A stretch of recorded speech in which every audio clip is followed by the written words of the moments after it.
Hallelujah. Morning po, Bishop. Good morning, Blessed, everyone. blessed day, everyone. Praise be the name of the Lord. Woo!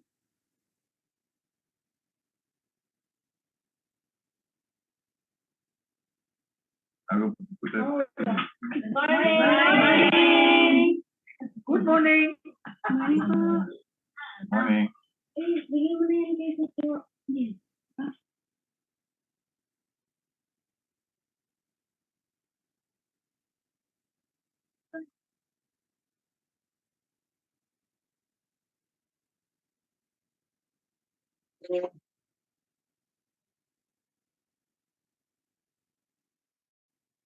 Dali lang Ito ang kabel. Natin medyo my audio is. Could you please check on my audio?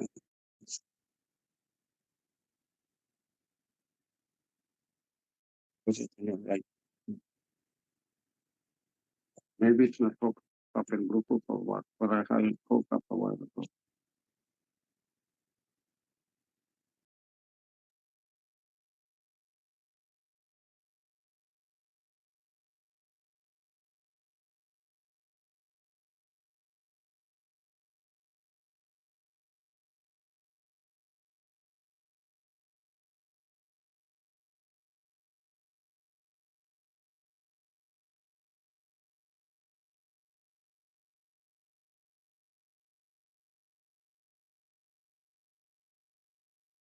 No, sige.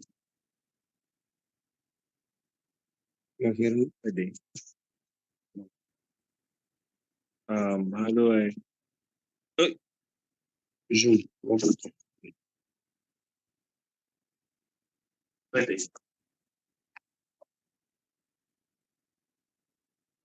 Yeah. Hello? Hello. Pwede ba magsalita kayo para matest ko lang kung ano?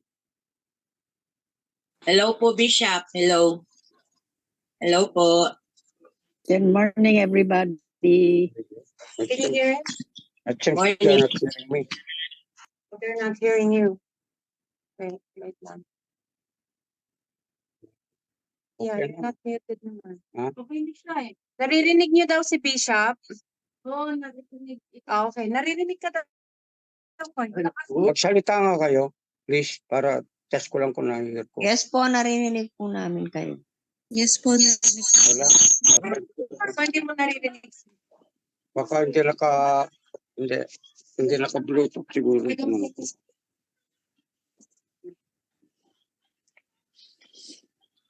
lang. Wait lang po. Beach. Go again. Good morning, Morning. Can you hear us? Wait lang. Is your na-charge ba yung Bluetooth mo? Oh. Okay. Is it on? Oh. Okay.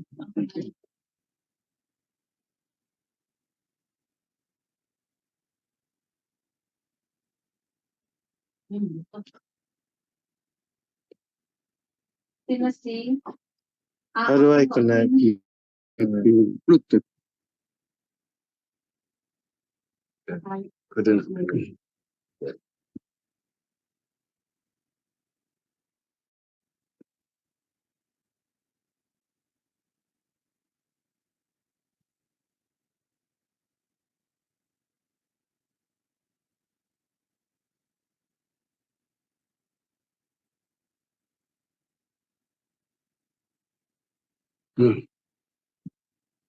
Done.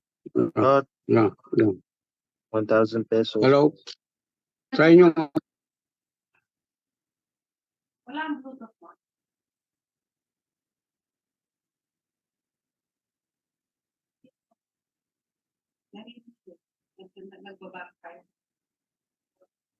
Try nyo nga mag-speak, please.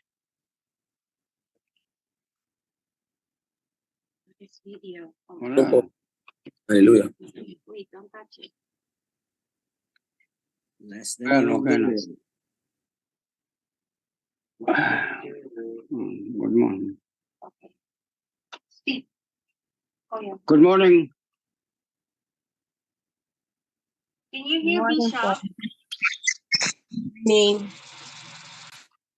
Ay, grabe, ano yan? Hindi po ninyo ako naririnig. Okay na po, narinig namin kayo. Narinig po, Bishop. Narinig daw siya. Hindi. Mga ba, hindi. Naririnig na po. Okay na po. Okay Narinig na. po namin Okay kayo, na. Bishop. Sige. Klaro ba sa inyo dyan?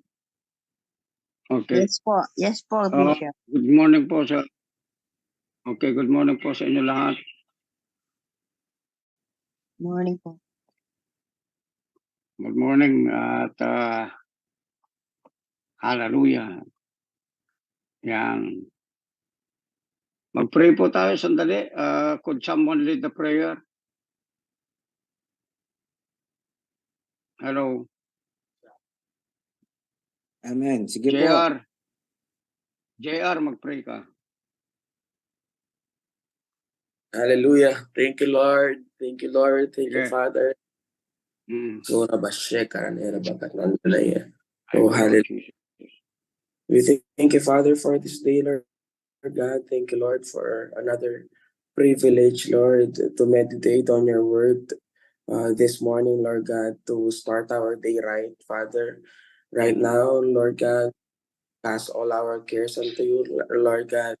Let everyone, Lord God, clear their minds right now and focus on your word alone, Father. And let Bishop speak, Lord, a fresh revelation today, Lord God. Thank you, Lord, for your new mercy, Lord, which is fresh every morning, Lord God. Thank you, Lord, for your grace and love. We thank you, Father, for each and every one right now, Lord God. Continue to bless them, Lord God. Continue to let the fire burning in their hearts, Lord God, in spirit, Lord God, and the eagerness, Lord God, to seek for you, Lord God. And Lord, manguna ka, Lord God, let the Holy Spirit lead us today, Lord God, sa anumang ginagawa namin, Lord God. We will put you first, Father. So right now, Lord God, we will just enjoy this day, Lord God, and we just want to put into remembrance what you have done in the cross, Lord God. Thank you, Lord, for your finished work, Lord God. Thank you, Jesus, for your finished work, Lord God. For now, we are now walking from victory, Father, because of your blood, Lord God, because of what you have done in the cross of Calvary, Father. We just want to thank you. We just want to honor you, Lord God. Put a hope on Bishop's tongue right now, Lord God. Let there be wisdom, Lord God, knowledge, Lord God, and understanding, Lord God. Sa bawat sasabihin ni Bishop, Lord God. Open our hearts, open our minds, Lord God. We just want to glorify you today, magnify you, magnify your name, Lord God. We bless your name, Father, in the name of Jesus. And everyone will say, Amen. Amen. Okay, so I am inviting you personally to be able to partake of this sharing. And I pray that the grace of God would enable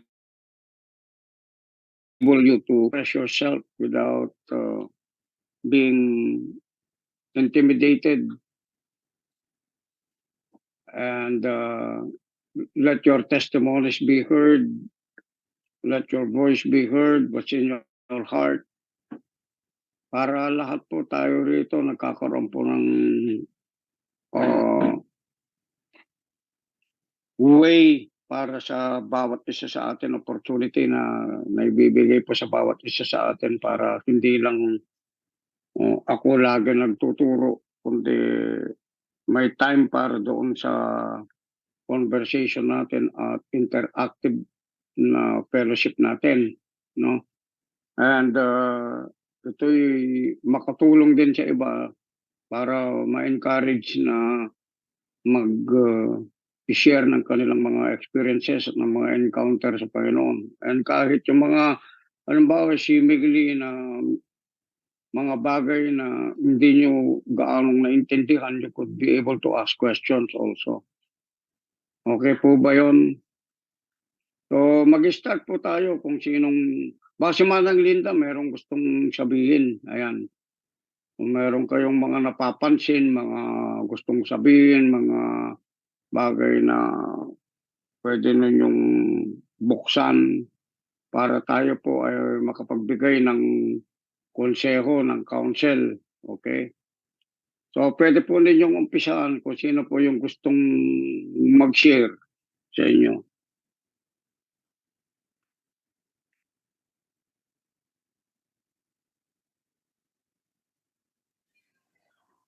Okay, I will share. Pero hindi ko alam kung ano, itong apo ko maingay na nanonood ng naglalaro ng game niya. Naririnig ba? Maliwanag naman. Maliwanag. Okay. Ano lang, meron lang akong gustong i-share kasi yung bago-baguhan lang ako sa sa church namin. And I love this church because I have been searching for a long time na nung nandito pa si Rachel, naghahanap na ako, marami na kaming pinuntahan na church na yung napuntahan namin na medyo masyadong charismatic o yung bang parang it did not fit what I was looking for because I really wanted a Bible-based church na gusto ko pag nagti-teach yung kagaya ni Bishop na from the Bible talagang words of God, not hindi lang yung prosperity na kagaya ni ni Joel Austin, parang gano'n. Ay, gusto ko rin si Joel Austin, pero yung mostly ng preaching niya sa akin ngayon is just prosperity. Ngayon, nakahanap ako ng church. Yung mga iba, nakilala rin ni Rachel through our fellowshipping. And they like what Rachel has taught, and they like what Rachel has been through, very powerful lahat yung mga testimonies ni Rachel, so they really appreciated my connection with her. So now recently yung yung may nagkaroon ng division sa church, yung mga older na members parang nag-separate sila sa pastor. Yung parang anong ba pangalan yun? The division was so parang earthly ba yung yung reason, kasi they wanted to party, yung mga gustong pumunta sila one time sa Cabo San Lucas na nag-party sila, tapos nag-post ng mga pictures na talagang mga carnal na hindi masyadong kanais-nais siguro na example ng Christian. So anyway, nung pagbalik nila, parang nagkaroon ng division. So anyway, mga 8 na mag-aasawa yung mga lumang members na yung mga yun, nag-separate sila. So ngayon, inaano ako na ito ang it is not really a problem, pero ini-invite nila akong mag-member ng board. Sa akin, ang board member na yun is parang mataas masyado para sa akin. I don't think I am worth it. I should not say that I'm worth it, but I know that God will lead me. God will not let me go to a place where that is not good for me. So right now, nagde-decide ako kung I will accept that or I will just be an elder.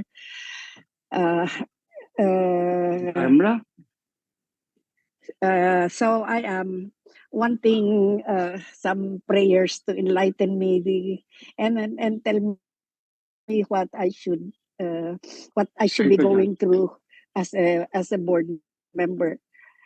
So yun, is it possible na sabihin, Bishop, na na I am not ready yet, or shall I say, it is an honor to accept that if I think that it is not for me to do yet. Can I get an input from you? Okay, it's not that you're not ready. All of us have been learning the Word of God. There is no such thing as a complete 100% maturity and ready for all things. But at least in the aspect where God is bringing you into, there is already a readiness from where you have come from. Probably not knowing all the scriptures, but the experience. Okay, the experience and your encounter together with God can help you. And not only help you, can help people already.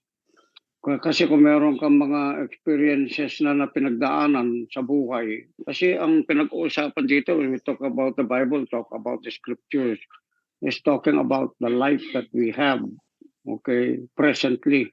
Now, if you begin to put into remembrance what you have experienced from your past, of course, you have learned a lot. You have a lot of input already towards people, most especially for the young people, no? Kung ang mga young people kasi, kahit na merong knowledge sa scripture yan, okay, yung pinagdaanan ng isang tao na aged na talagang person, no? Talagang umabot na dun sa tinatawag na hindi lang dun sa maturity ng intelligence niya, kundi yung maturity ng ng experiences niya. Yun yung pinaka-ano dyan eh, kahit ang Bible, ganun. Ang Word of God nga, sinasabi nga, kahit yung mga kabataan na makinig sa mga elders, okay, yung mga may experiences patungkol sa pagkakaroon ng asawa, pagkakaroon ng anak, pagkakaroon doon sa mga trabaho, mga work experiences. Of course, that's brought you into a place of what we call your dignity where you are at right now. Kahit na hindi ka perfect, kasi wala namang taong talagang perfect eh. No, pinoprocess lahat ni God yung mga buhay natin. And pwede ka talagang maging isang board member dyan kasi meron kang siguradong role dyan na ipapasa sa'yo based naman dun sa experiences mo eh, na pwede mong magamit lalo na sa mga mga taong involved sa relationship, mga kabataan na wala pang asawa, mga kabataan na mag-aasawa pa lang. Even your failures doon sa relationship natin, lalo na ngayon kung talagang disciple na tayo ng Panginoon, may tuturo natin yun doon sa mga kabataan na ngayon pa lang talaga nag-uumpisa doon sa mga relationship nila. And imagine mo, when you teach about that, talagang hands-on na yan, ibig sabihin, you're already hunting them down, not only by the scriptures, but you're already hunting them down what you have believed about what the scriptures is really saying, or the Bible is really saying. Kasi ang scripture, di naman naisulat yan na walang experience eh. Pinasulat ni God yung mga epistles, kaya tinatawag na living epistles. Yan yung mga experience ng buhay ng mga tao na nakakilala sa Diyos. At before nakakilala sa Diyos, yung mga tinatawag na mga bad experiences nila na itinama ng Diyos, kaya yan ang tinatawag na aral talaga na galing sa Panginoon. Kasi yung Bible, pag binasa mo yung Bible, para kang nagbabasa dun sa isang taong dating ganito tapos binago ni God. No? Ganyan po lagi yan. Yung mga tao na hindi talaga silang namili para sa sarili nila, kundi sila yung pinili ng Diyos. Pero habang pinili ng Diyos yan, hindi kagad perfect yan. Still, God molded them into the place where they have been into a place of maturity, learning, knowledge, understanding, until naging wisdom sa kanila yung buhay na tinatawag. Halimbawa po, yung buhay nyo ngayon. Kaya nga, kahit yung mga bata sa pananampalataya, sinasabi na Paul na do not rebuke an elder. Kasi hindi ibig sabihin marami na kayong alam sa scriptures. Hindi nyo ibig sabihin mas matalas kayo, mas bihasa kayo. Hindi. letter pa lang yung alam ninyo, kayo mga kabataan. Okay, no offense to that. Pero yun nga, dahil meron mga elders na nag-aantabay sa inyo, yan kumbaga, kung dala mo yung letter, sila rema na. Okay, sinabi mo yung scripture, pero sila, pinagdaanan nila yung mga bagay na sinasabi natin, mga kabataan. So, ito po'y balanse, no, para matanggal yung tinatawag na generation gap. Kaya nandyan yung kahit sa Bible, sa Book of Acts, itinalagayan yung mga elders, mayroong mga deacons, mayroong mga elders, para maging balanse talaga yung mismong pamumuhay ng bawat isa sa atin. At kahit yung mga elders, kailangan nila yung mga kabataan kasi nga, because of their mobility, yung strength nila. No? Meron na tayong, minsan hindi mo magawa lahat dahil doon sa kakulangan mismo ng mga bagay, no, na alam nila. Ganoon po 'yon. Kaya nakakaroon po tayo ng tinatawag na balance. So I think you are approved by God because that is just a test kung you will say yes or no. Kasi sa edad po ninyo, Manang Linda, you're capable of doing a lot of things. Kasi lalo na galing ka pa dyan sa naglingkod ka pa bilang isang nurse, napakarami mong encounter sa mga tao, napakarami mong experiences dun sa mga tao na nadadala dyan sa hospital, mga taong nakakausap mo, marami na yan. So, kapag ikaw mismo nag-operate pa dyan dun sa organization na yan, o kaya yung institutionalized church na tinatawag, you are able to give a supply also para maalagaan yung mga tao na dinadala ng Panginoon sa church na yan. Amen? Thank I you. think, yeah. So, sino pa po yung next? Okay, so promotion yan sa tinatawag na kingdom ng Panginoon. Yung habang you're growing in grace, lahat tayo nag-grow in grace tayo, mayroong mga bagay na makikita natin doon sa pagkakagamit ng Panginoon sa atin. So, it's not really time to retire. Kahit nga yung retire, kung iisipin mo, kumbaga parang laplat ka, you have to retire. Ibig sabihin, what retire is that you have to change the tire, di ba? So parang yung retiring, ilalagay natin dun sa isang positibong bagay na parang nagpapalit na tayo ng gulong. Kung gas-gas masyado yung gulong natin para ma-refire tayo. To retire is to refire. Amen. O yan, okay. So yun po. Next po. Pwede po kayo. Halimbawa si Sister Elisa del Rosario, no? Matagal na po kayong umuupo. O yung pwede po ninyong i-share yung halimbawa kung meron po kayong mga experiences kasi kayo po yung lalo na yung mga taong meron ng anak. Nagpapalaki kayo ng mga anak ninyo. Kung minsan di pa gaano malaki yung anak ninyo. Yung pinaka-wisdom po dyan, lalo na kung halimbawa nakikita nyo yung mga elders natin na yung mga anak nila, maayos, no? Pwede po kayo magtanong sa kanila. Umupo po kayo, magtanong kayo doon sa mga elders natin. Amen po ba? Yan po yung wisdom. Hindi lang yung, alam mo yung Bible, hindi lang yun. Kasi yung minsan letter lang yun eh. No, kailangan talaga pantay mo yun. Tumingin ka doon sa mga taong successful doon sa aspeto na ganito. Alam nilang gawin itong ganitong bagay. Kumisan, hindi man nila nakukot yung scriptures pero nakikita mo dun sa buhay nila, tama yung buhay nila, tama yung ginagawa nila. Yun po yung Kristyanismo. Okay, it's not just about quoting scriptures, a lot of scriptures, like this and like that, no. See their life, read their lives. Amen po ba? Okay, ganun po kasimple yung Christianity. You have to read, begin to read in between the lines of the life of a person. Kung lip service lang yung ginagawa nila, o talagang totoo yung buhay nila. Amen po ba? Okay. Next po.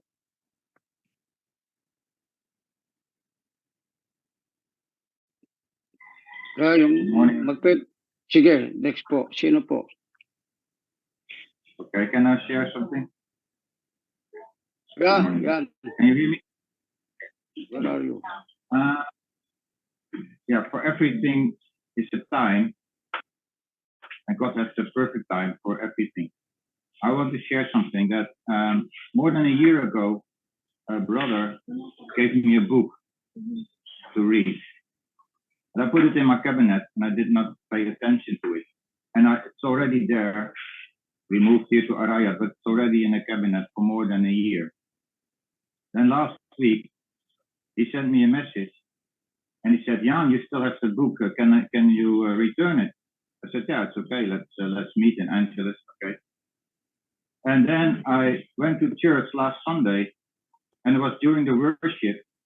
And during the worship, God showed me a picture of a baseball player who was hitting the ball with his bat. And I was looking around at God, for who is this message? What do you mean with it? And then I realized later during the service that the message was for me because the book is called Home Run. And I don't know if you know the book, but if you just read it like a book and then you have 100 books and you read it and it's just a book. But now God showed me and I realized God wants me that this is the time right now to read this book.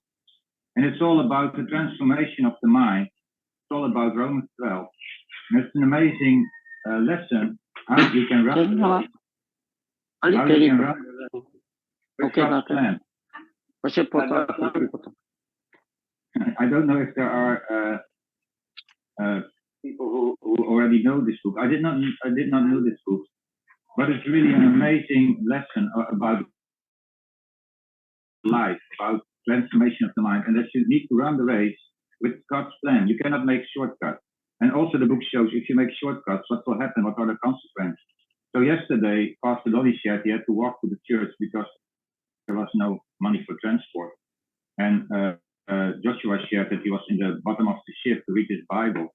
But all these things you can see in the book that you need all those moments, you need all those steps and those bases that you need to follow to be in God's plan and to be connected with Him and to get the fruit and the result that He has for you. It's really amazing. So I really want to encourage you. I don't know if you know the book, but it's really a lot of lessons about Romans 12, about transformation of the mind and really lead a life in God's plan. For me, it's really, really good to read. And I'm now in chapter 6, but it's really, really good. With John Maxwell and Kevin Myers. John Maxwell is really a guru of church planting and churches and how you do church. And it's I really want to encourage you if you want to read it, but do it in a time that's God's time. The second thing, if I can share, is that I'm very thankful for the teaching of the bishop also. It all connects together now, the book, the teachings, the situation where I'm at. And I experience more and more Rhema words from the Bible, from the transformation of the mind, and also that God lights up things. Like I was meditating on 1 John 1, the first chapter of the first letter of John, and there are some scriptures about sin, but you can read it in different ways. That you say, if I have no sin, that you are a liar. But the Rhema word is that you make a distinction between your old life, between your sinful nature, and your new creation, totally free and totally that everything is finished. But all those teachings, I read some scriptures now different than I learned years ago in church. And I think there were still also some things in the subconscious mind that really, really helpful to realize that and to deal with it and to make it that way that you're really totally free to receive what God is showing in His Word. So I'm really thankful for this time and for the teachings of the bishop and how the Word is speaking to me, but also in a different way. So thank you for that. It all connects now and it all comes together, and I realize that I'm growing in spiritual. So thank you so much. Thank you for sharing. Thank you, Jan.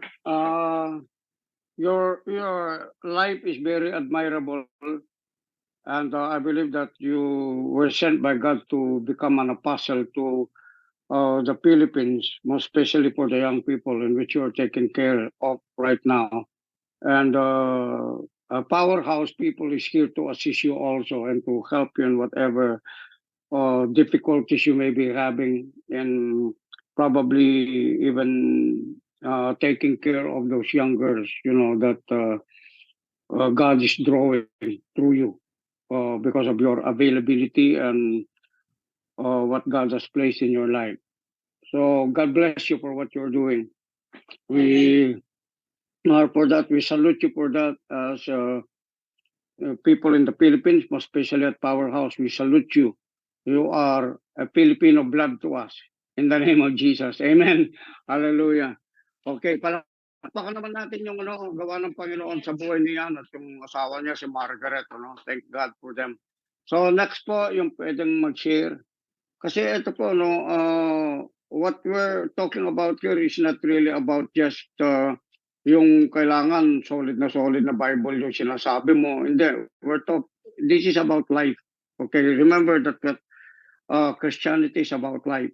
Jesus said, I am the way, the truth, and the life. So, if you think about that, those three, I am the way, okay? Way, okay? Truth meaning is being truthful to what you could think about your life, what you're saying is true, okay? Each and every one of us want what we call the truth, the true life that we should be having, which is about God Himself, who enable us to understand what life really is all about. So, pwede po kayong mag-share dyan patungkol dyan sa bagay na yan. Ano yung mga ways ninyo? Not all of us have the same ways on what we're doing with our life.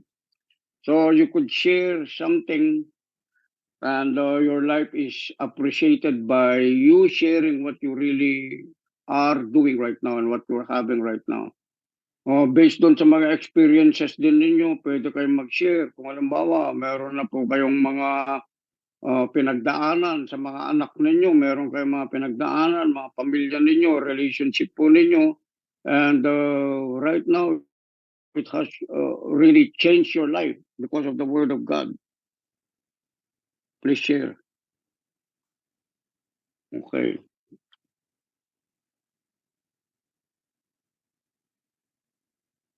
Who's next?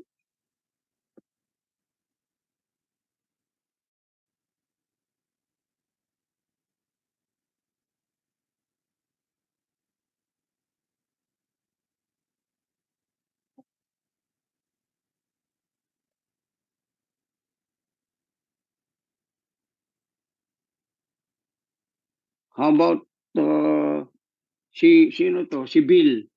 Bill, gusto mo mag-share?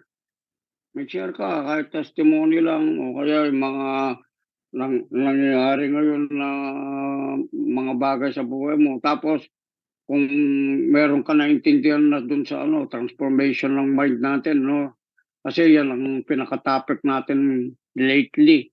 Ano na ba nagagawa noon o nagawa sa buhay mo yung tinatawag na transformation dyan sa mind mo? Okay, na may apply mo na ngayon.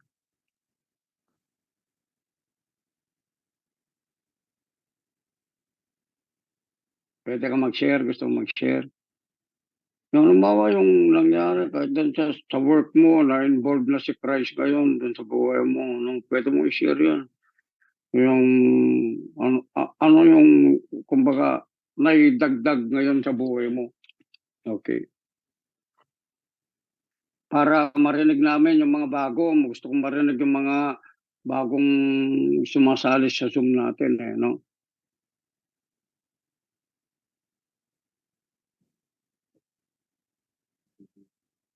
Baka si Cha gusto mag-share. Yeah, Cha.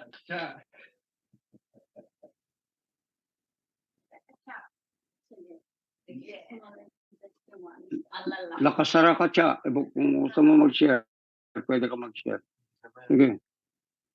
Yes. Konti lang. Sige. Ano ba? Paano ko ba sabihin?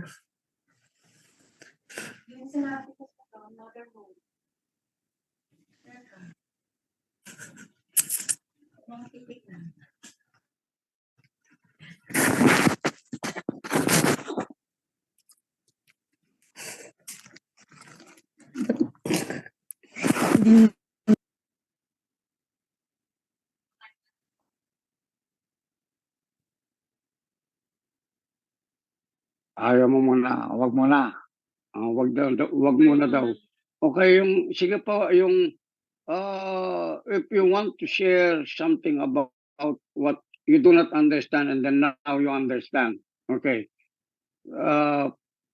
Para articulate ko itong bagay na ito kung papaano, no, kung gusto nyong sabihin. Yan. Masasabi po ninyo.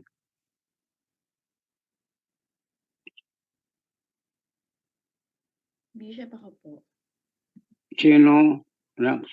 Si Sinong gusto magsalita? Bishop ako po. Finn po. Go ahead. Ako naman po, lapit ko na lang po baka mahina. Yung sa akin po, di ba po yung ano natin ngayon, 2024 is Unlimited Harvest.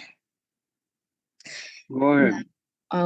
Now, yung ano ko po, yung isip ko po noon, nung pumasok yung taon, nung lumabas yung word is, ang akala ko po is unlimited harvest when it comes to money, ganyan. Magkakaroon ng business, mawawala sa utang. Pero as you read the word pala, tsaka as you get connected po sa mga groups like Synergy, ganyan, ang nireveal po sa akin ni Lord, yung unlimited harvest ko would be souls po. Glory to God po. This year po, was able to share the prayer of salvation to my sister nung her night. And then last week po, umuwi, nandito po kasi ako sa Masinloc, Zambales, umuwi po ako ng probinsya. And then biglaan lang po, sumama po si Mitch siya kasi Robbie sa akin. And then we were able to save as well my sinanay ko po tsaka si tatay. So yung understanding ko po ng unlimited harvest is nabago po siya from monetary into souls. Yun lang po. Thank you po. Okay. So kung i-expand kasi natin yung unlimited harvest, kasi tayo pagka sinasabi yung isang bagay, most especially kapag sinabi natin yung blessing, favor, kasi in most cases, yung need that is arising has always something to do with money. Am I right? And when we talk about blessing, we talk about favor, we talk about harvest, we always think in terms of money. But that's just partial of what harvest is saying. Harvest could mean whatever you are sowing with your words, you will reap. So when you say you're sowing words, it has something to do with life and death on the words that you're sowing. Are you listening? Actually, the Bible is very particular on words, because anything that we do in the mental, in the spiritual, in the spirit, when it says in the spirit, it will always have something to do with words, okay? So your harvest is based on the principle of words, the sowing of words. Amen? The sowing of words has always something to do with a relationship problem, a relationship harvest, and including our mindset, okay? It has something also to do with words, with thoughts, because that is biblical. Kung ano yung naitatanim sa'yo, yun ang inaani mo kung tinatanggap mo. Tama po ba? Pangalawa, kung ano rin yung tinatanim mo mismo sa bibig mo ayon doon sa kaisipan mo, yun din ay nagbubunga ng either mabuti o masama. So, pag sinabi mong harvest, it has something to do with the manifestation from the invisible realm or the spirit realm to the physical realm. Eman po ba? Maliwanag po ba yun? So halimbawa, kapag sinabi yung meron akong yung Galatians chapter 6 verse 9, no? Ang sabi niya doon, God is not mocked, sabi niya, di ba? For whatsoever a man sows that he shall reap, sabi niya.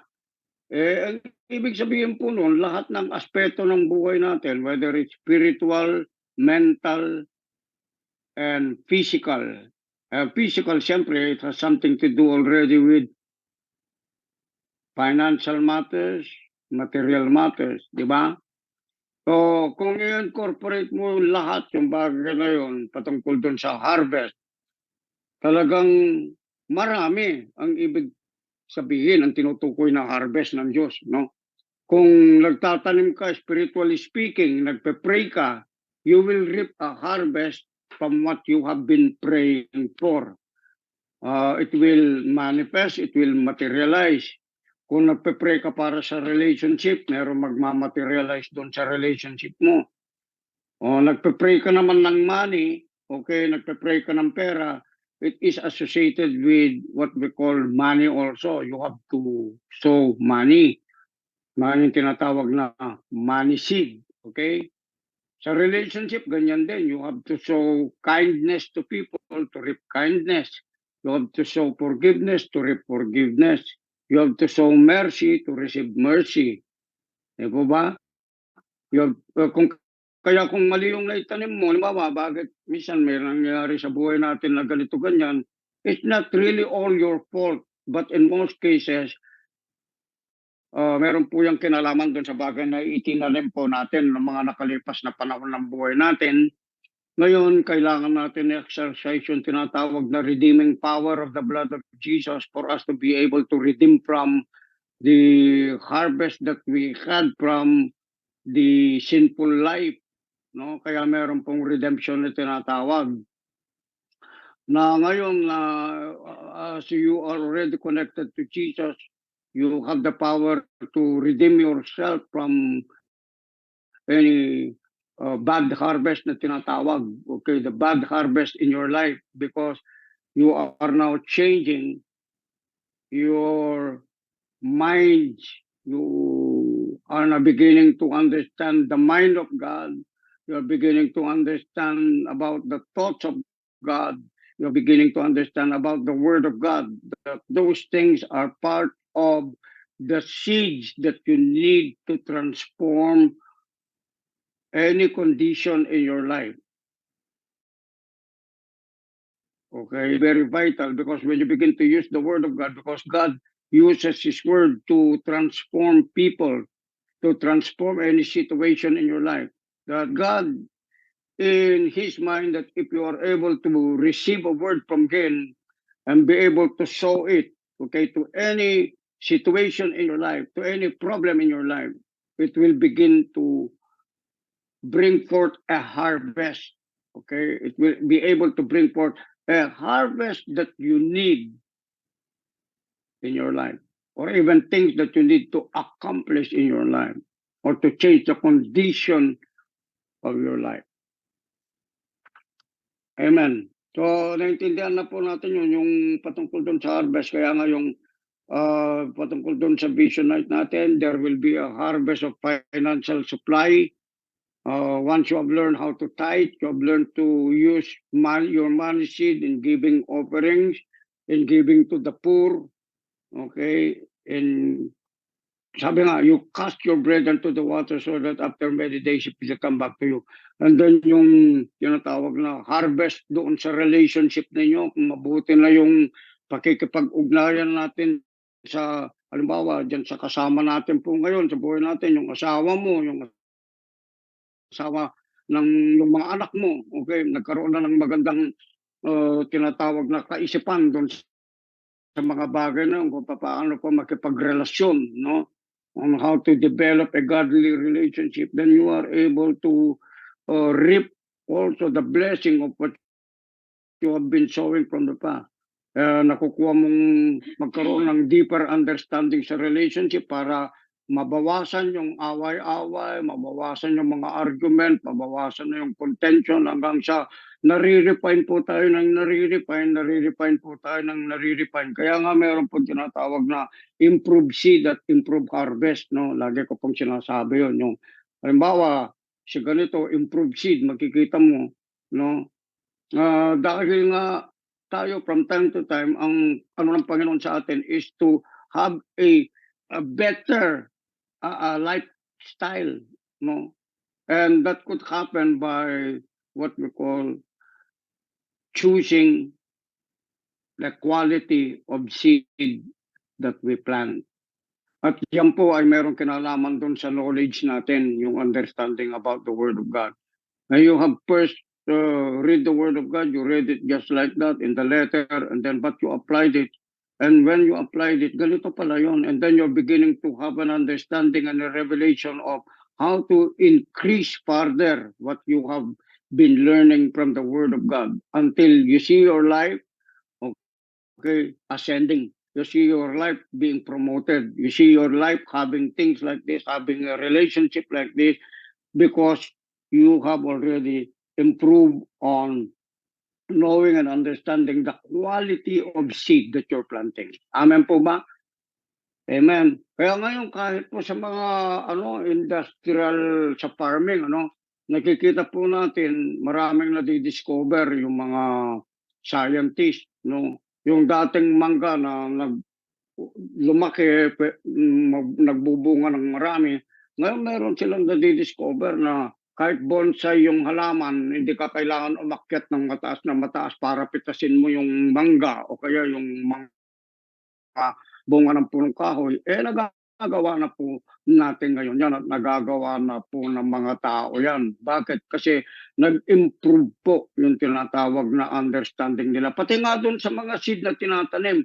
Kung dati maasim yung manggang hina-harvest, pwede na nilang i-harness kayo, no? Pwede na nilang palitan yung mismong breed na yon sa mas matamis na bunga ng mangga, mas matamis na bunga ng atis, mas matamis na bunga ng grapes. Kasi nga, ayun, nakita po nila yon na by improving, okay, their knowledge about their craft, they are able to also to improve everything that comes out from what they understand about the seed, okay? About the seed of thought, about the seed of word, about the seed of your actions. Amen po ba? Nakuha po ba natin? Okay, so next po.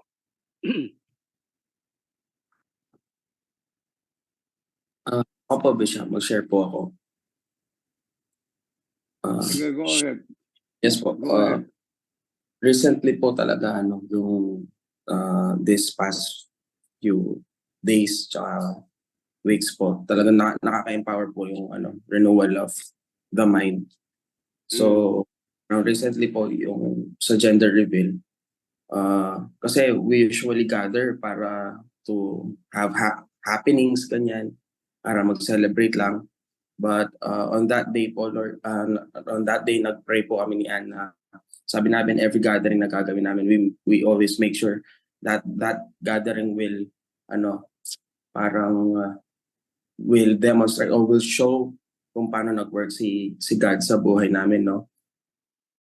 And then during that gathering po, yung gender reveal po, we had the chance to share the testimony, and yung mga tao po doon, kahit hindi po sila kilala, they approach us, pati po yung mga nagsaserve po nila, parang blessing po, ganyan. And then we came to know yung iba nagba-Bible study pala, nag-start po sila na magsabi sa amin silang ganun, no? So i-share ko lang po yung kung gaano po ka-powerful yung testimony. Parang nag-reveal po sa akin yung sa 2 Corinthians 10, yung for the weapons of our warfare are not in the flesh, but divine power to destroy strongholds. We destroy arguments and every lofty opinion raised against the knowledge of God, and take every thought captive to obey Christ. Prior po kasi doon sa text, so doon sa scripture na yun, sabi ni Paul, parang maraming nagsasabi sa akin, sabi niya, na matapang lang daw ako pag hindi ko kayo kaharap. para sinasabi niya na pwede naman ako makipagsabayan sa mga yan eh. Pero hindi na kasi ako karnal para away. So, ang ginagawa namin, inaano namin sa utak, captive nila sa utak, o parang tinatrap nila sa utak. So, ganun ka-powerful po yung ano natin, yung ginagawa na po sa pag-capture ng utak nila. So, what we do is when we share our testimony, napapaisip na po sila. So, it's a way of, parang kinakapture mo yung ano nila, yung mind nila. Ano nangyari sa kanila to? So parang ganun po yung parang every gathering, every may chance na to share your testimony is capturing their mind na ganito ka-powerful si So hindi, kasi yung warfare nga hindi naman sa sa karnal, hindi sa flesh, sa lang po talaga, sa utak. And then ngayon po, ganun na po yung usually namin ngayon. Paano po kami nag-ooperate. So ngayon po pinapipray lang po talaga namin yung magawa yung tamang kaisipan po. So yes, we have the renewed mind, pero dapat kasi nagagawa namin siya. Hindi lang po siya nasa isip namin kasi pag nagbe-bless minsan po kunwari yung may nakapag offend sa'yo, pero in return binless mo sila, yun, it's a way of capturing them also. Kasi parang mapapaisip sila, but inano ko na to pero binless niya ako. So na-capture mo na rin sila. So ganun din po kahalaga yung yung renewal, tapos ginagawa mo din siya.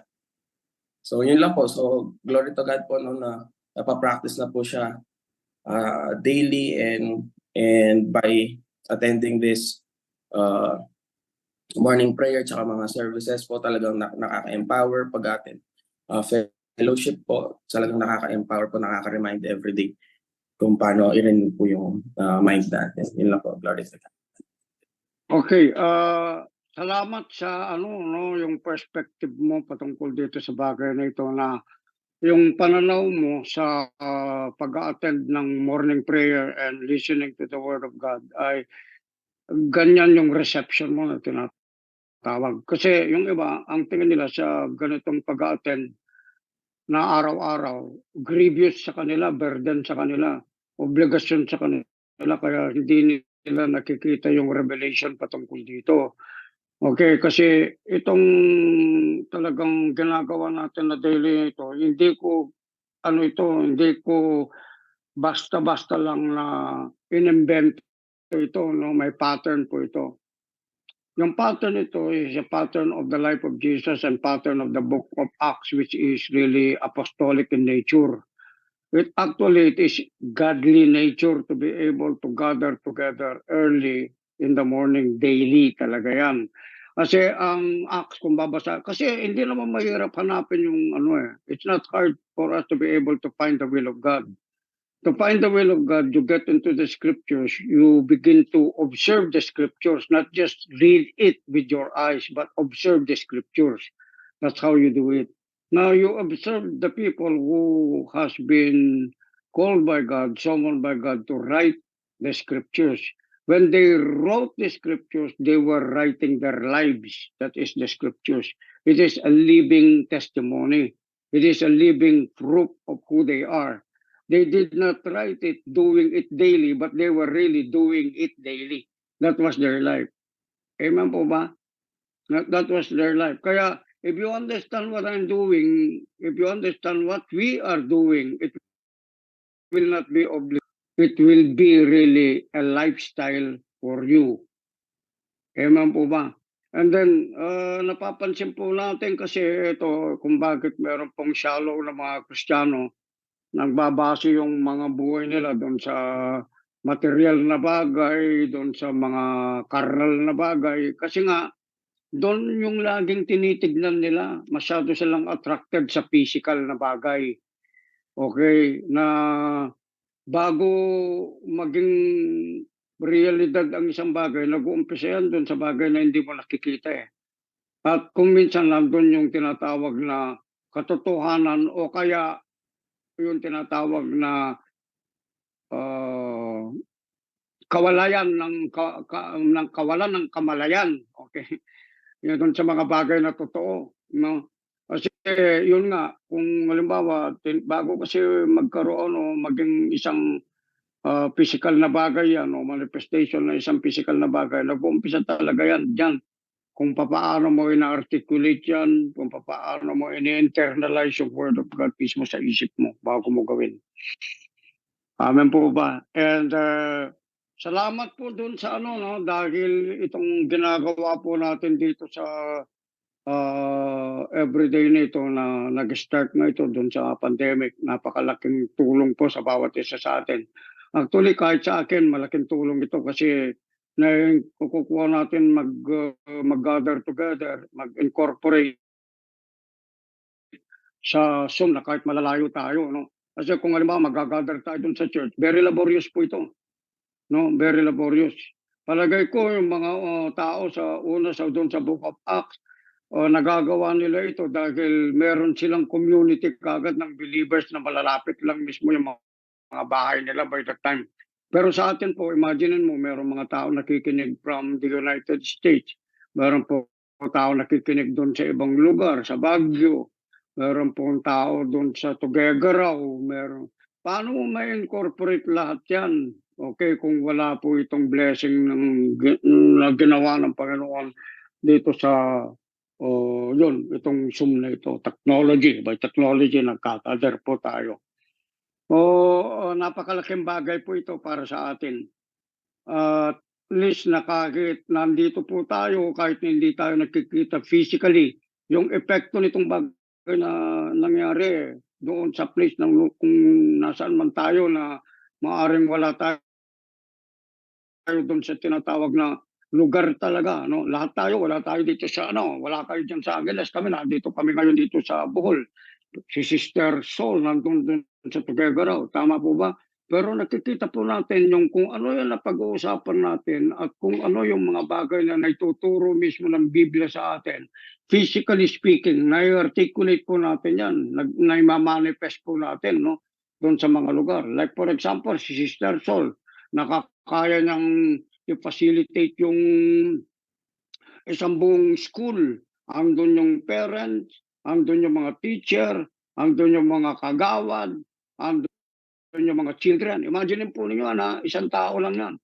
Kaya nga po ito, napakahalaga po nito na sa akin, no? Sa akin lang ito, no?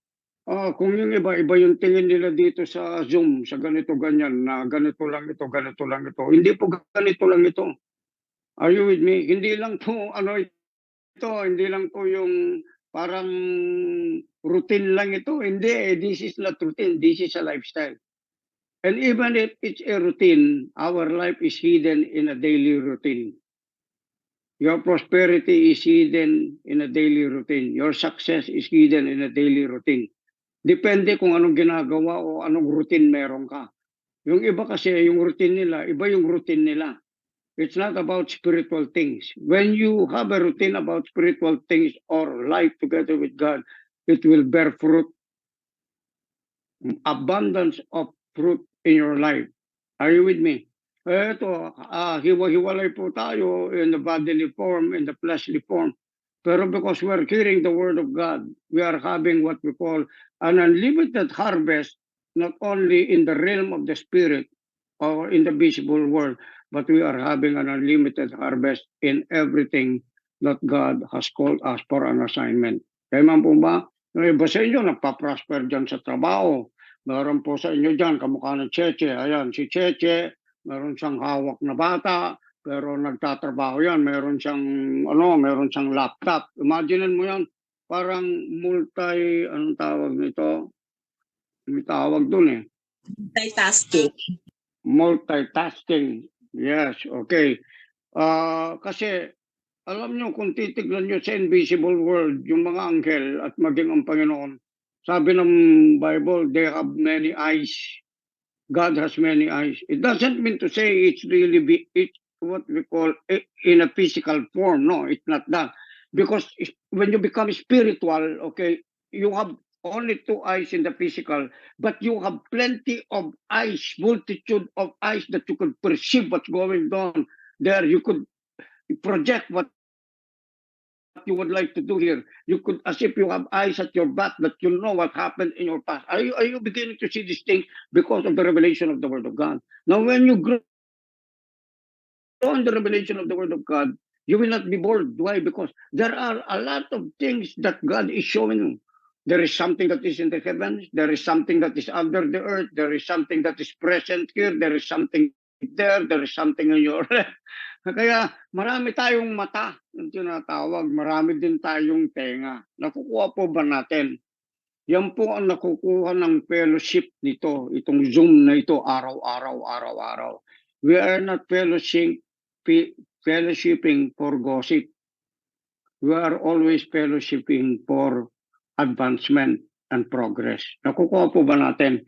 Kaya nga halimbawa, yung hindi nagbabayad ng presyo na gustong mag-grow, gusto ng unlimited harvest sa buhay nila. Pero ayaw naman nilang nakikipag-join sa fellowship. Paano ka mag-grow kung ganun? Paano mag-grow yung buhay mo kung ganun? Kaya nga yung mga apostles, they turned the word upside down. Imagine mo, wala mang technology by that time. Wala mang mga sasakyan na mga cars by that time. How come they were able to turn the world upside down? Because they did this thing daily, face to face, even face to face. Ginagawa nila itong bagay na ito. Amen po ba? Amen. Okay. So meron pa po bang gusto mag-share mga brothers, mga sister, no? Hello po, Bishop. Good morning, everyone.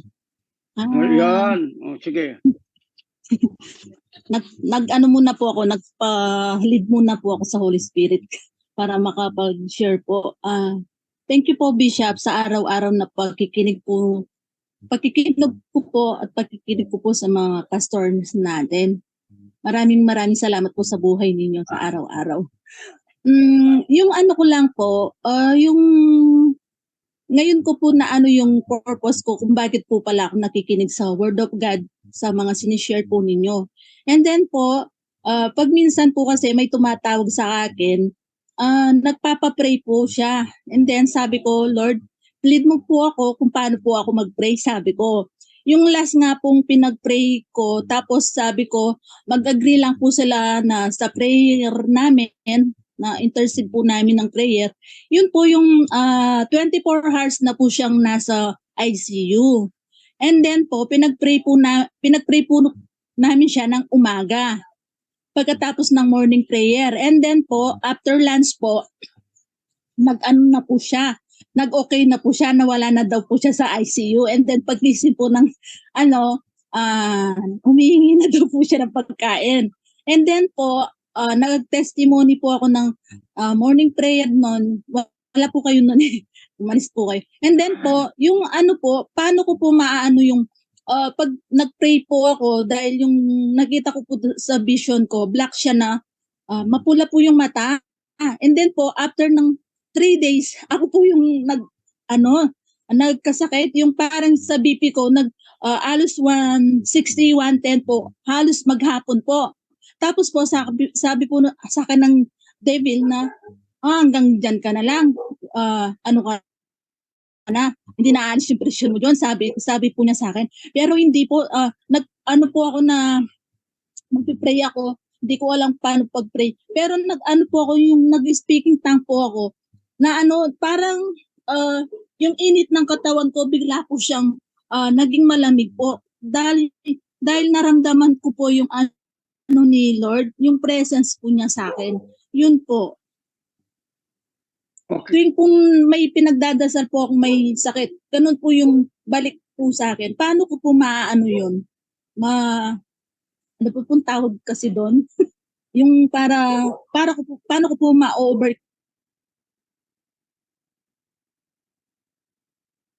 Sige lang. Paano? Yun po, paano ko po maaano yun para hindi po siya bumalik sa akin. Yung para yung willingness ko lang naman po yung pag-pray sila. Pero pagkatapos noon, yung balik po sa akin, yung pagtaas po ng presyon ko. Paano ko po ma-overcome yun? Okay, kasi ganito yan, no? Una, bumalik muna tayo dun sa meron kang pinag-pray, tapos pangalawa, nagkaroon ka ng vision, tama? Tapos yung question mo ay yung nangyari sa'yo, yung doon sa vision mo, nangyari sa'yo. Tama? Ikaw yung nagkasakit. Tama? Okay, una ganito yan. Ang dreams and visions hindi lang gagaling sa demonyo. Walang sinasabi sa Bible na yung mga taong ganito binigyan ng dreams and visions ng demonyo. Dreams and visions are the language of the Holy Spirit. Always remember that. Kahit yung nakita mo mismo na negative doon sa dreams and vision mo, it did not come from the devil. It is the Spirit or the Holy Spirit is showing you about the evil intentions of Satan. Okay? Kaya nagpapakita siya ng gano'n. Ngayon, si God, on the basis na nakita mo o pinakita niya sa iyo, bibigyan ka ngayon ng assistance ng Holy Spirit. Amen? So, sasabihin ng demonyo, tignan mo, pinag-pray mo yon, accusation, no? Kasi sabi ng Bible, the devil is the accuser of the brethren.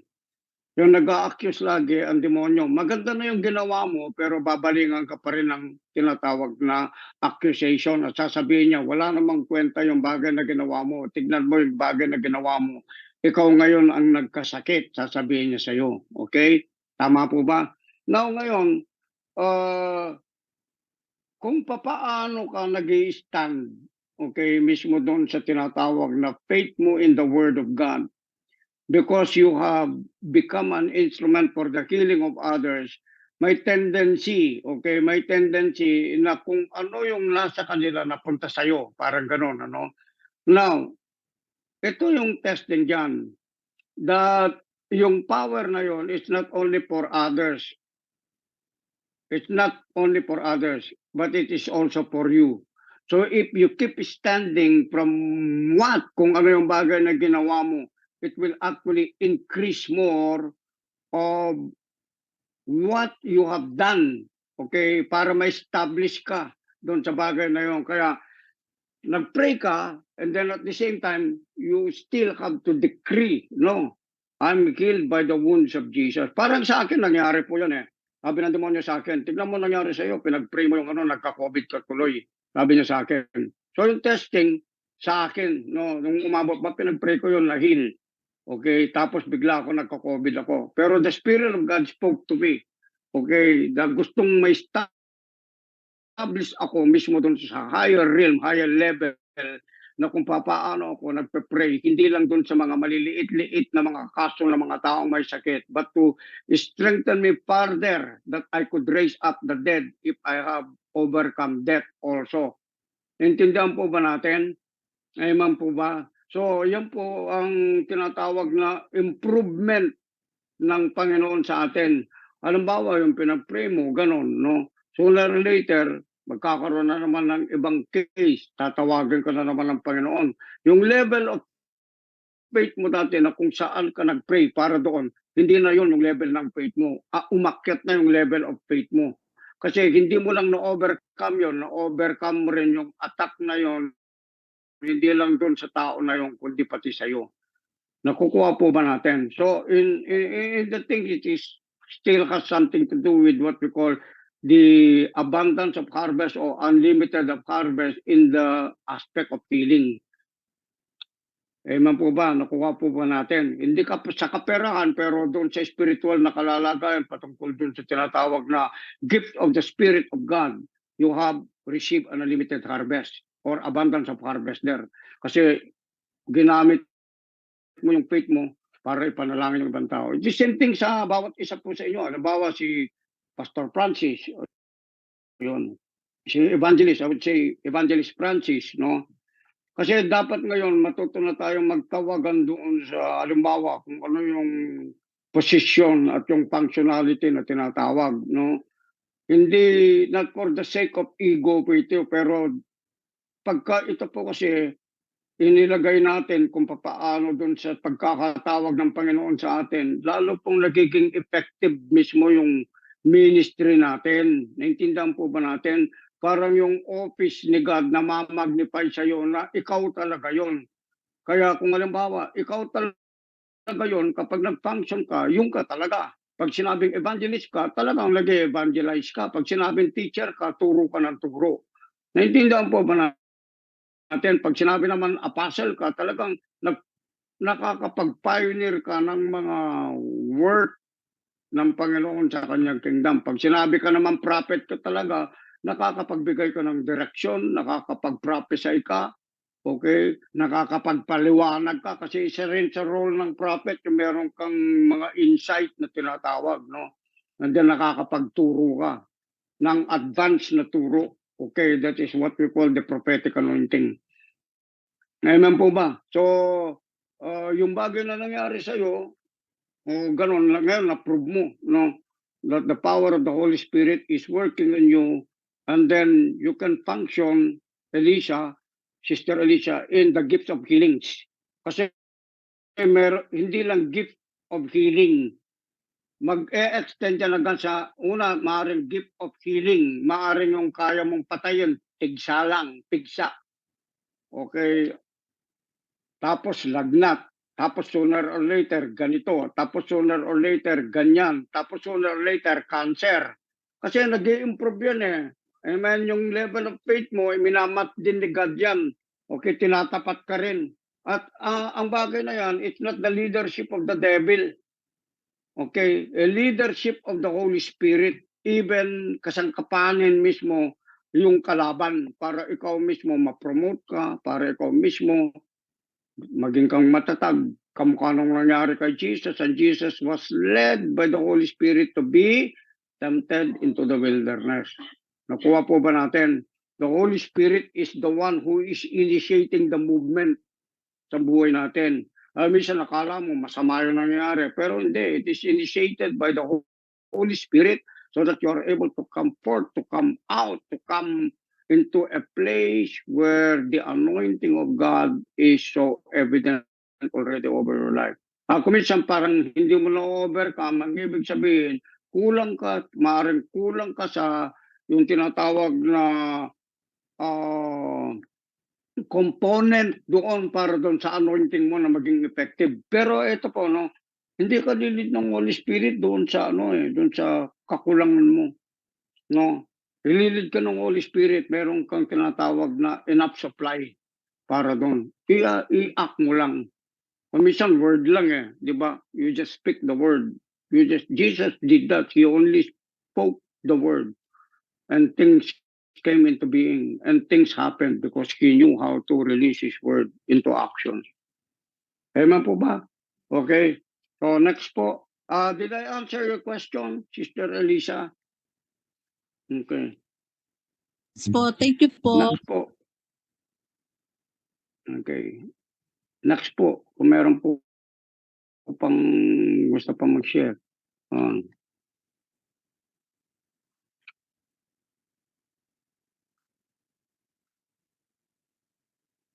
Okay, so kung wala na po, I think it's already 8:15, ano?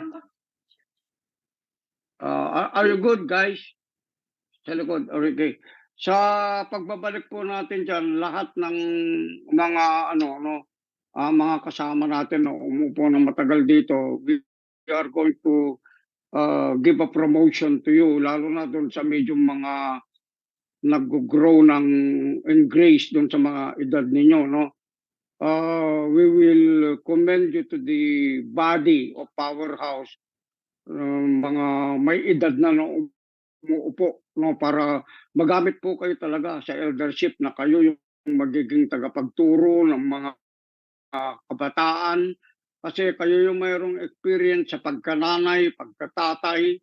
Kaya nag-i-invite ako dito ng mga may edad no, yung mga kalsaman power. Kasi hindi po ibig sabihin yung lalo na yung mga kabataan, kailangan yung turo kailangan yung turo ng mga magulang, yung mga spiritual fathers and mothers. Imamatch po natin yan doon sa mga tinatawag na physical experience o experience ninyo sa ito, hindi po perfect, no, kaya nga experience no. Yung mga failures ninyo sa pag-aasawa ninyo para maturuan ng mga kabataan na hindi lang sila emotional doon sa pagpili nila sa mga partner nila. Naintindihan po ba natin? Kaya po yan pwedeng ituro. Yung failure mo halimbawa, nakapag-asawa ka, mali yung asawa mo, nagkaanak ka, mali yung nangyari. Ngayon, nag-improve ka, natutunan mo yung Word of God. Very powerful po yun kasi ituturo mo ngayon, experience. Hindi mo kailangan yung maraming salita na ikukot mo sa scriptures, no? You only need probably even just one word. At kung minsan, wala mang word, pero spiritual po yan. Intindihan po ba natin? Hello? So, yan po ang gagawin natin, no? Ikukumpuni po natin yung mga elders natin, yung mga kababaihan po natin. Pwede po kayong humingi ng kahit sa Zoom lang, pwede, yung mga younger people, pwede kayong humingi ng counsel doon sa mga proven na mga umupo na mga nakakatanda sa inyo. Okay, sa edad ninyo, nakakatanda sa edad ninyo na magtanong ng ganito, magtanong ng ganyan. Kasi minsan nagkaanak kayo, kahit na nagkaanak kayo, minsan hindi nyo talaga alam yung mga kung paano alagaan yung mga bata. No? Nakikita ko yan eh. Minsan may problema doon sa pag-aalaga ng mga bata kasi busy na yung mga magulang, busy yung nanay, busy yung tatay. Okay po ba yun? At kung minsan makakakuha ka ng insight doon sa mga dumaan na doon, yung mga tapos na doon, yung mga tapos na nag-alaga ng mga anak nila. Nakikita nyo yung mga anak nila ngayon, nagiging successful, maayos, malakas. Okay? Doon po kayo makakakuha ng insight. Doon po kayo makakakuha ng wisdom na tinatawag. Amen po ba? Okay. So, God bless po sa inyo sa araw na ito. And I believe that marami pa pong mga bagay na gagawin ang Panginoon sa atin sa mga darating na araw. And doon ako excited yung araw-araw bago. Amen. Sabi nga ng Bible, the graces of the Lord, the mercies of the Lord are new every morning. And then inilagay niya doon, no? Great is thy faithfulness, doon sa Lamentation. They are new, the mercies of the Lord are new every morning. Great is the faithfulness of God. Amen. So yan po, dinideklara ko ngayon sa inyo sa araw na ito that the mercies of God today are new to you and yung faithfulness ni God ay magiging tapat po sa bawat isa sa atin sa araw-araw till the end of time. God bless you po. Hallelujah. God bless you. God bless Thank you. you. I'll see you again Thank you, tomorrow. thank you.